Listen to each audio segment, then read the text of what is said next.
Well, hi there. Welcome to our ongoing study in the book of Matthew. My name is Steve Musser. I'm the assistant pastor at Strasburg Community Church in Strasburg, Colorado, and I'm glad that you are here to join us for our video series as we travel through the book of Matthew this entire year, taking a look at different sections, different chapters from one week to the next. And this week we are going to be in Matthew chapter 5. Verses 33 through 48, continuing on the Sermon on the Mount that Jesus starts in chapter 5. So let's go ahead and dig in. If you got a Bible, go ahead and turn to Matthew chapter 5, and we're going to start in verse 33, okay? It says this, "Again, you have heard that it was said to the people long ago, 'Do not break your oath, but keep the oaths you have made to the Lord.' But I tell you, do not swear at all, either by heaven, for it is God's throne, or by the earth, for it is his footstool, or by Jerusalem, for it is the city of the great king. And do not swear by your head, for you cannot make even one hair white or black. Simply let your yes be yes, and your no, no. Anything beyond this comes from the evil one. You have heard that it was said, eye for eye and tooth for tooth, but I tell you, do not resist an evil person. If someone strikes you on the right cheek, turn to him the other also. If someone wants to sue you and take your tunic, let him have your cloak as well. If someone forces you to go 1 mile, go with him 2 miles. Give to the one who asks you, and do not turn away from the one who wants to borrow from you." Verse 43. "You have heard that it was said, love your neighbor and hate your enemy. But I tell you, love your enemies and pray for those who persecute you, that you may be sons of your Father in heaven. He causes the sun to rise on the evil and the good, and sends rain on the righteous and the unrighteous. If you love those who love you, what reward will you get? Are not even the tax collectors doing that? And if you greet only your brothers, what are you doing more than others? Do not even the pagans do that? Be perfect, therefore, as your heavenly Father is perfect." If you want to follow along in the notes, the PowerPoint slide here, just click the link down below, and you can download those PowerPoint notes directly to your computer so you can follow along. And then one thing to mention about those is a reminder that in addition to just the slides, if you look down at the notes section of your PowerPoint, there's additional notes, a lot of my talking points and things like that, that might lead you to some other places, but I encourage you to follow along with that as well. So we are continuing in Matthew chapter 5, and if you remember from last week's study, the context of what Jesus is talking about here is all about our relationship with others, right? Last week we talked about murder and adultery and divorce, and that at the heart of those three things is our relationship with Jesus and our relationship with other people. So as we continue through the end of Matthew chapter 5, that's what we're going to see, that it's all about our relationship with other people. So Jesus starts off here in verse 33 with talking about what is at the heart of oaths or promises. We don't really use the word oaths too much these days, so we just call them promises. But what is at the heart of that? Well, essentially what is taking place that Jesus is addressing is that the religious leaders are twisting the third commandment, okay? Exodus 27 says, "You shall not take the Lord's name in vain." I'm sure most of us can understand it to a degree. I know the house I grew up in as a young kid that, you don't curse, you don't use foul language, you don't, say God this, God that, whatever, because that's taking the Lord's name in vain. And that's true. That is a true statement because they're profane things that shouldn't come out of the mouth of a Christ follower. But is that it? Is that all Jesus is talking about in Matthew chapter 5? And what Jesus is saying is that's not it, right? That's not the full story. Just using curse words or saying God this, God that, that's not just what the issue is. For the Pharisees, for the religious leaders, a lot of what this was all about a kind of power grab, right? So what they would do is they acknowledged that using the Lord's name when making a promise or an oath was wrong. It violated the covenants, right? It violated the law. So instead, what they would do is they would make an oath or a promise and swear by something else. Jesus says, Jerusalem, or the hair on your head, or whatever. And so what they would do is they would make these promises and they would swear by something else in an attempt to gain some sort of mystical power or control over that thing, sort of impress the people. Wow, he swore by the city of Jerusalem. Wow, this must really mean this, right? But the problem, and that Jesus is addressing, is that too often these religious leaders would then break those promises, and then they would come back and say, well, I didn't swear by the name of the Lord, therefore you can't hold me to that promise, okay? Because I only swore by Jerusalem or the hair on my camel's head. Like, it wasn't a binding promise, so it's no big deal, right? And what they did is these religious leaders, these people who are supposed to be in positions of leadership and of power and of control, erode the fabric of their character so much so that people can't trust them. And this is something that I think happens to us today, right? I mean, we do this as human beings. I mean, unfortunately, I know I do as well. I make promises, I say things with maybe well intentions, and then I don't follow through. Oh, I'll take care of it. I'll do this, or I'll do this for you. I'll spend time, or whatever. And then something happens. I don't follow through, and then it's easy for me to just say, whatever, no big deal. It's not a big deal. So then begs the question: is it wrong to make a promise? Is it wrong to make an oath to someone or promise something? No, of course not. I mean, we make promises because we want people to know they can trust us, to know they can depend on us. I promise to carry this out. I promise to take care of that. I promise we'll spend time together. I promise I'll do this thing. And we do that because we want people to depend on us, and there's nothing wrong with that. But what Jesus is talking about here in Matthew 5 is what's at the heart of your promise. What is the motive behind your words? What is at the heart of what is going on? And this is the issue that we're here to talk about, right? At the heart of our oaths and promises is our character. It's our character, and we've got to protect it and maintain its integrity at all the time. As Christ followers, we should be people that others can rely on, that others can depend on, that others can trust, so that when we say something, they know that we mean it. They know that we're gonna follow through. And our character, our integrity as Christ followers should always match that of Jesus. Because when people can depend on us, it gives them a greater comfort and knowledge to know that they can depend on Jesus as well.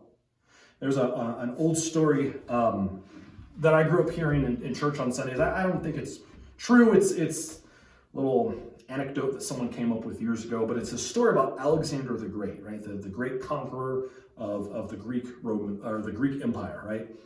And it tells this story that one day Alexander the Great is sitting in his palace on his throne. I assume that's what he sat on, right? And his court people bring in this young boy. And they tell Alexander the Great that this boy stole an apple out of the market. What should we do about it? Now, why they would bring a trivial matter like that to the king, I don't know. I'm sure they had courts to deal with those things. But again, that's why I think it's probably not a true story. But it's an entertaining story anyway. So Alexander, summons the boy. Come closer. Let's have a chat. And he asks the boy, did you steal the apple from the market? And the boy says, yes, I did. Okay, so you admit to your crime. So Alexander looks at him and says, what's your name, son? And the boy looks up at him kind of sheepishly and he says, my name's Alexander.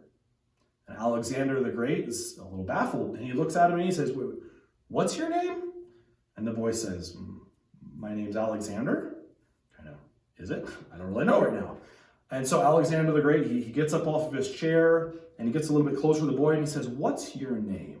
Get a little more firm about it. And the boy kind of starts to get a little apprehensive. My name's Alexander. And finally, Alexander kind of gets angry, right? And he gets in the boy's face. He says, what's your name, boy? And the boy starts, tears in his eyes, says, my name's Alexander. And so Alexander the Great bends down and he picks up the boy and he raises him up off the ground and he looks at him in the face and he says, change your ways or change your name. And he sets the boy down and tells him to leave. And the idea behind this story is that Alexander the Great saw someone, this little boy, who had the same name as him. And yet the little boy's character and his actions, whatever his motivations for stealing the apple were, did not match that of Alexander the Great.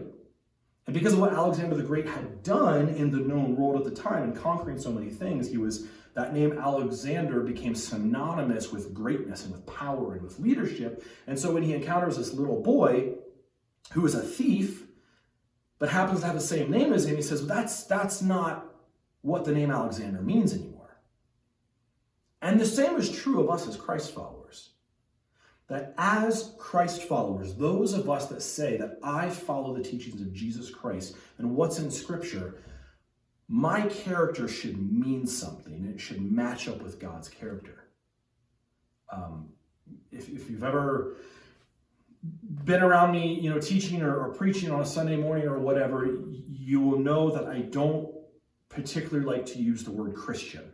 I prefer the word Christ follower, and I've already said it numerous times just now. I prefer the name Christ follower over Christian, not because there's anything inherently wrong with the word Christian, but because it's become so synonymous with things that are not Christ-like, right? And so when I encounter someone and I have the chance to say, I'm a Christian, 9 times out of 10, the response is, oh yeah, so am I. And then I do the little, mental math in my head, and I evaluate them rightly or wrongly, and I say, wow, their actions, their words, their attitudes do not equate to that of a Christian.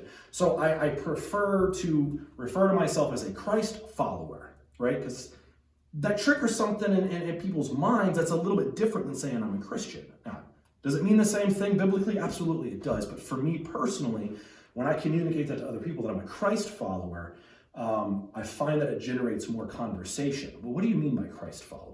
Like how do you follow? Like, what do you follow about Jesus? Like, what does that mean? Then say I'm a Christian because, X% of the world, I don't know what it is, says I'm a Christian too. And the reality is that their attitudes and actions and words don't match that of what Jesus Christ says they should. So when it comes to promises, when it comes to oaths that Jesus is talking about in Matthew chapter 5, our character has got to match up with that of Jesus Christ in order for our promises to actually mean something. And the reality is that our intent and purpose extends way beyond the words I promise. Just because I say I promise or I swear doesn't necessarily hold any water if we don't back that up with the right actions, with the right words, with the right character and integrity. Some examples for you. When you tell your spouse that you'll set aside working at home for the evening to spend time with them, or to your children that you'll take care of fixing a bike tire, do they actually trust that? Or do your words create a sense of false hope? Oh, Dad said that before, my husband or my wife has said that before, and then they don't follow through, right? When you tell your employer that you'll get a specific task completed but then fail to do so, are your words really communicating that you can be depended on? Such and such person at the job, they've said they did it before, but they didn't follow through. They failed the task, right? Can people depend on you? When you let someone know that you will show up to help them with something and then forget to put it on your calendar and you don't even show up, or even worse yet, you show up but you don't actually contribute anything, you don't actually help, you just kind of stand around with the clipboard in your hand, right? Does that demonstrate that you truly care about the other person's needs? Or when someone asks for a moment of your time so they can talk, but you keep checking your phone or you have a blank stare on your face that indicates you're not even listening, does that convey a sense of care and compassion that person might be looking for from you? So again, this idea of oath making and promise keeping extends far beyond just saying I promise or I will. It's all about our words and actions and how they match up with our character. Remember a number of years ago, a good friend of mine came to me and said, hey, Steve, can we talk for a minute? Absolutely, let's sit down and let's talk. So he starts sharing about his life and talking, and I'm nodding my head and giving the uh-huhs and stuff like that as we go along. And then just a couple of minutes into this, he stops and he says, what do you have to say? I'm like, what do you mean? He's like, I can clearly tell you have something you want to say to me, something you want to respond with, so why don't you just go ahead and do that? Because I can tell you really want to get it off your chest. And I'm thinking, oh, this is my golden opportunity to demonstrate my wisdom and my knowledge and stuff like that. So I just go on and on and on with saying, oh, this and that, and here's what you should do, and here's how you should think, and all of these things. I just kept talking and talking and talking, and I finally get done, and a big smile on my face, like I accomplished something. And I never forget, like he looks at me and he says, that's got nothing to do with what I'm talking about. Like you're not even listening to me. Because if you were really listening to what I was saying, what you just said had nothing to do with anything that I just said. And yet he came to me in a confidence, thinking, hoping, believing that if he sat down and talked to me, that unspoken promise of I'm going to be your friend and I'm going to listen to you is true.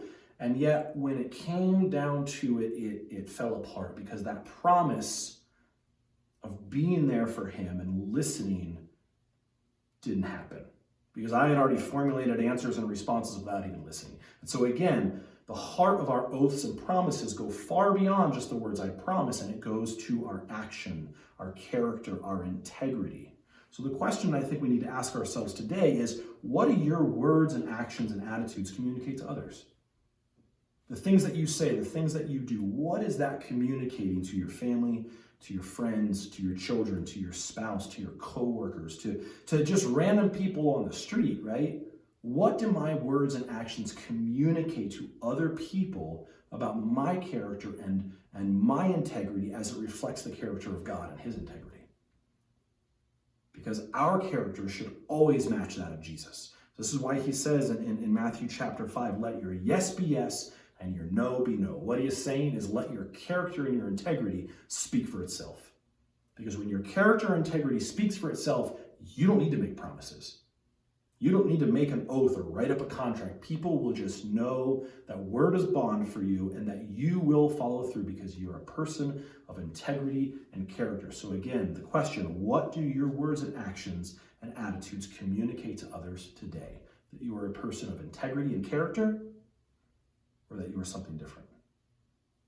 So the next section in Matthew chapter 5, 38 through 42, is where Jesus talks about an eye for an eye, a tooth for a tooth, right? We've heard this before. We've heard this saying. It's nothing new. It's been around for thousands of years, right? But what does it mean? What does it mean, an eye for an eye and a tooth for a tooth? What does it mean when it says that if someone strikes you on one side of the cheek, to turn the other cheek, right? Or when they ask you for your coat, to give them your tunic as well. Or when they say, walk a mile, you should walk. What does that mean? Well, Jesus is trying to get at the heart of something else. And what I think that something else is the heart of justice, or the heart of revenge. As human beings, as sinful, oftentimes fickle human beings, we want justice to be served. When I've been wrong, when something has happened to me, whether it's an assault on my character, it's an assault on my family, an assault on my integrity, we want justice and we want to make it right. When it's worse, when someone has harmed us physically, tragedy has struck as a result of something someone else did, we want justice. It's inherent in our nature. It's our human nature to want to right the wrongs. But what does Jesus say about justice? What does Jesus say about an attitude of revenge and how we make things right? Well, first off, we got to define, what does biblical justice even mean? What are we talking about when we're talking about biblical justice, or even just justice in general? What do we mean? Right? You could probably define this a litany of ways. I'm just going to give you a simple definition. Justice is to make something right. Okay, to make something right. Something has happened to you, want to make it right. Someone has hurt you, want to make it right. Someone has slandered you, want to make it right. Want to undo the pain, undo the frustration, whatever, and make it right, set things right again. But as Christ followers, what does that mean to make it right? What does it mean to right the wrongs? Does it mean that we seek millions of dollars worth of recompense in a court of law?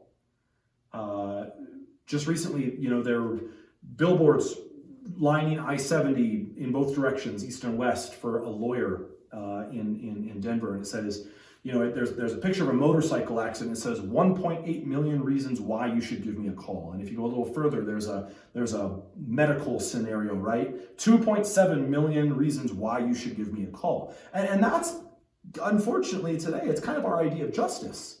Like, justice is hold someone accountable and take them for all they're worth, right? Justice is when someone says something to slander my character or does something wrong against me, not only am I going to correct it and make sure people know that it's not true, is I'm also going to tear them down. Because if they hurt me, I'm going to hurt them back, right? Eye for eye, tooth for tooth. They take out my eye, well, I'm just going to take off their whole head. And we have this misconstrued idea of what justice is all about. And the Bible says that, look, that's not it. That's not what justice is all about. So what is it that we want to make right when we think that there's wrong? Well, I think there's a couple of things that as Christ followers, we need to be pursuing to make right. The first thing is we need to make right our relationship with God. Justice means that I make sure that my relationship with the Heavenly Father is what it should be, that it's on task, that it follows what God says. And secondly, what we should be making right is our relationship with other people. That I seek to rectify that situation and make it right. So does that mean that there should be limitations on our justice and how we seek justice? I think the answer is yeah. And I think we find what those limitations on justice are by looking at Micah 6:8. Micah 6:8 says this: He has showed you what is good. And what does the Lord require of you? To act justly, to love mercy, to walk humbly with your God. So in Micah 6:8, we see God saying, look, you want to pursue justice, that's fine. There is a time and a place to pursue justice, but there are limitations on what that pursuit of justice looks like. And the first limitation on that pursuit of justice is that you do it with mercy, that you do it with forgiveness, right? Act justly and love mercy. Our desire when we pursue justice, when we have been wronged, is that we want to be as merciful and forgiving as Christ has been to us. And yes, that means that even when something horrible, when something terrible has happened to us, that we still have a desire to pursue mercy and be forgiving to the person who has acted unjustly towards us. And that can be really, really difficult. Right? Especially as you're, sitting across from someone in a courtroom that caused the death of a loved one. How do I extend mercy and forgiveness in that? When you are in a circle with other people and someone stabs you in the back, they tear you down, they assassinate your character to all the other people that you know. How do I demonstrate mercy and forgiveness in a situation like that? Man, it's hard. It's difficult because, again, we want justice. We want vengeance. We want to get our just due, and we want to, ultimately, we want other people to feel the same way we do. We want them to hurt just as much as they hurt me. But is that really justice? Jesus says, no, it's not. And in Micah 6:8, we read that if you are going to pursue justice, you better do it with love and mercy, right? And then the other thing he says is that when you do it with humility. Walk humbly with your God. Well, what does it mean to walk humbly with your God? It means that as human beings, as Christ followers, that I recognize and I am always reminding myself that I am only here, I only exist because of what Jesus did for me on the cross. And I humble myself before that knowledge and that understanding. I humble myself to the point where I realize that justice in my life would have been for Jesus to not do that. Justice in my life would have been for Jesus to not give his life up, but rather to allow me to die because of my sin and to spend eternity in hell. And as a Christ follower, I should be always mindful of what humility looks like. So when I pursue justice, when I want to make something right that has been wronged, my primary motivation for doing that should be to promote the gospel message in someone else's life. And I got to do it with mercy and with forgiveness and with humility, knowing that God himself withheld justice from my life so that I can have salvation in him. So I think there's a couple of questions we have to ask ourselves regarding justice, right? The first one is my pursuit of justice righteous, right? When something happens to me and I feel that I've been wronged and I want to make something right and I want to pursue justice, do I have right intentions? Is my heart to see things made right in their lives? Is my pursuit of justice righteous? The second question is, will my pursuit of justice promote my relationship with the Lord? So oftentimes we want to pursue justice, we want to right the wrongs, but it comes at the cost of our heart, right? It comes at the cost of our relationship with God. And it negatively impacts us because, while I may have made that person, feel like crap, or I might have clarified a situation, boy, I just kind of feel nasty myself now because of what I might have done to them. And so when I pursue justice, I need to ask myself, is my pursuit of justice and the way I'm going to go about this going to make my relationship with God better, or is it going to negatively impact it? And then the next question is, will my pursuit of righteousness promote someone else's relationship with the Lord? Is my pursuit of justice going to allow you to grow closer to God?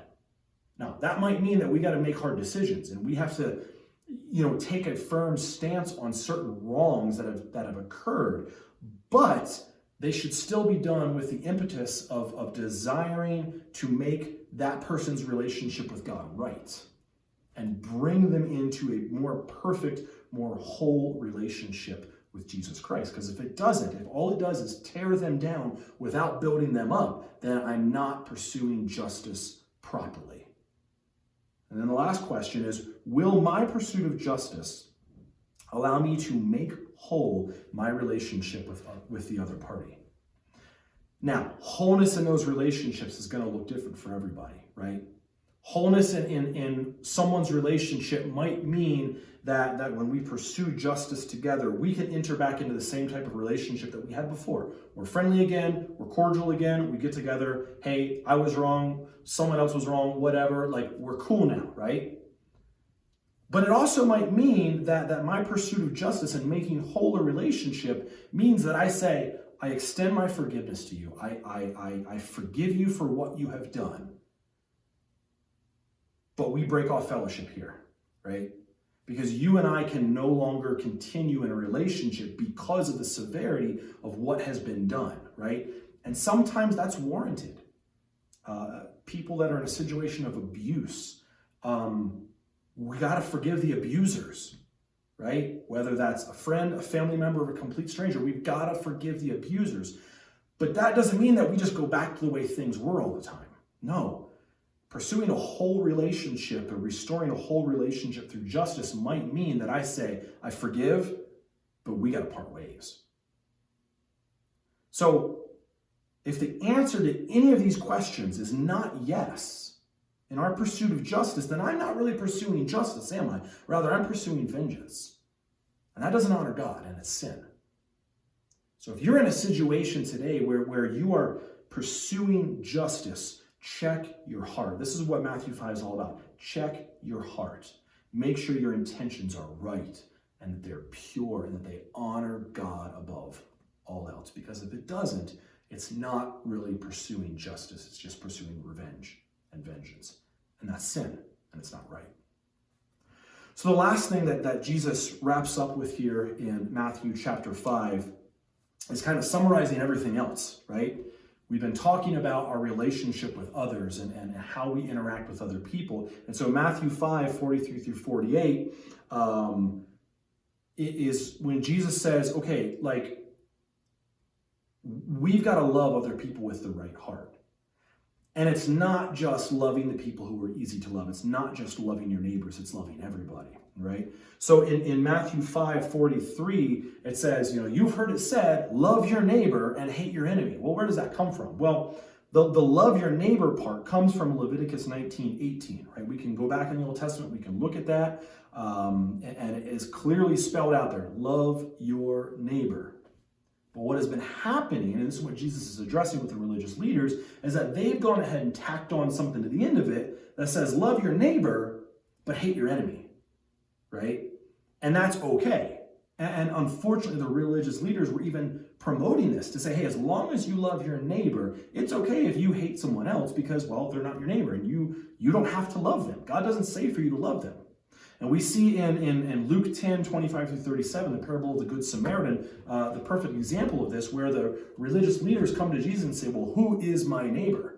Right? And if you read through that parable, the person gets beat up, they're left for dead in the road, and the priest come by, and the Levite comes by, and they pass on. I'm not going to touch this, I'm not going to deal with this. And then what happens? The Samaritan comes by, and they help them. And so Jesus is saying, your neighbor is anybody who's in need. Because unfortunately, the religious leaders had developed this thought process that unless a person was of pure Jewish blood and origin, they're not my neighbor.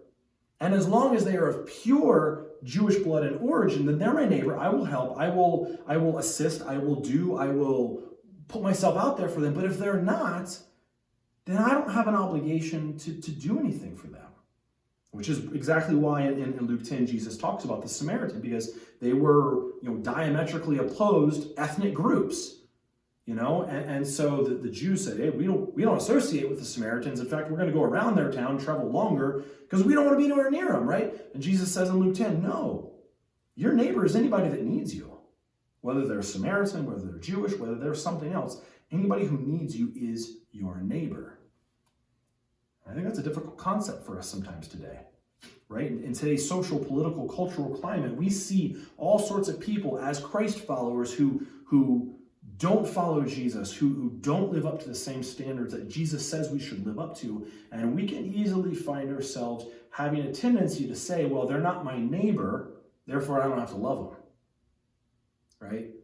Whether they are someone of a different economic class, above or below us, whether they are someone with a different gender preference, a sexual preference, whether they are someone of a different nationality, whether they are here legally or illegally, right? If they don't add up to my idea of what this quintessential, American is, evangelical American is, well, then they're not my neighbor and therefore I don't have to love them. And we unfortunately have a tendency to treat those people as less human. And we don't love them. But Jesus says, no. Even though you might think they're your enemy, you still got to love them.